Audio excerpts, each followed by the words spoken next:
Hai guys, welcome to Vival. Tugas kita bikin kamu tahu sesuatu yang baru cuma dalam waktu 5 menit aja. Selama ini kan yang kamu tahu, bajak laut itu lekat banget sama bendera bergambar tengkorak manusia dengan tulang menyilang yang namanya Jolly Roger, atau sama harta karun, atau juga kebebasan di lautan. Tapi emangnya bajak laut itu benar-benar ada? Dan kalau iya, kehidupan mereka yang asli emangnya sama kayak yang di film-film favorit kamu? Nah, simak yuk. Pembajakan kapal emang udah terjadi di sepanjang sejarah umat manusia. Motifnya paling banyak karena faktor ekonomi. Ini sama tipenya kayak perampokan atau pencurian rumah biasa, tapi versi lautnya. Yang menarik justru pernah ada sebuah era di mana kasus pembajakan kapal meningkat banget. Namanya era keemasan bajak laut. Kayaknya para pembuat cerita dan film banyak terinspirasi dari era ini deh.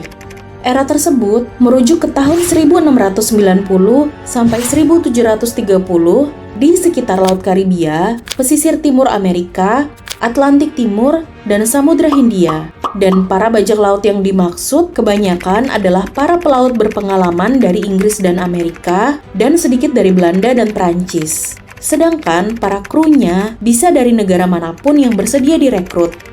Waktu itu, godaan menjalani kehidupan sebagai pembajak di lautan itu gede banget karena susah dapetin pekerjaan layak setelah berakhirnya perang antara Inggris dan Prancis. Ditambah lagi, komunitas dagang bangsa-bangsa di Eropa di luar Mediterania lagi meningkat pesat banget, tapi perlindungan militer dari negara asal masih kurang. Makanya, kesempatan untuk membajak kapal dagang pun lebih mudah dan terbuka lebar. Meskipun di film, sering banget nampilin bajak laut berlayar pakai kapal-kapal besar seperti kapal galiung, kenyataan di era itu agak beda. Sebagian besar bajak laut lebih suka sama kapal sloop, soalnya cepat, lincah, dan bisa berlayar di perairan dangkal. Memang saat itu juga tetap ada beberapa bajak laut kenamaan yang memilih kapal yang lebih besar daripada kapal angkatan laut. Biasanya sang pembajak itu udah punya awak kapal dan persenjataan yang lebih besar juga. Dengan begitu, mereka mampu melawan kapal angkatan laut yang ukurannya lebih kecil dengan daya tembak yang lebih kecil juga. Bajak laut menargetkan kapal dagang yang lagi sendirian. Pas kapal dagang itu berlayar di selat sempit atau di dekat perairan dangkal dan pulau-pulau, sehingga mereka lebih mudah menyergap. Kapal bajak laut biasanya udah dilengkapi dengan berbagai ukuran meriam. Cuma, metode nembakin meriam jarang dipilih sama mereka karena bakal ngerusak kapal target dan muatan di dalamnya. Meriam hanya ditembakin buat peringatan atau upaya ngelumpuhin kapal dagang. Kapal bajak laut juga biasanya memasang bendera Jolly Roger yang tujuannya untuk menyebarkan teror. Para bajak laut memang lebih suka merampas emas, perak, dan permata. Tapi mereka nggak bakal melewatkan kargo berharga yang gampang buat dijual kembali. Kayak gulungan sutra, bulu, kulit, rempah-rempah, dan bahan makanan. Selain itu, mereka juga bakal ngambil senjata, instrumen navigasi, obat-obatan, dan perlengkapan kapal buat kepentingan mereka sendiri. Nah, ada beberapa nama kapten bajak laut kenamaan di era keemasan yang mungkin kamu pernah dengar.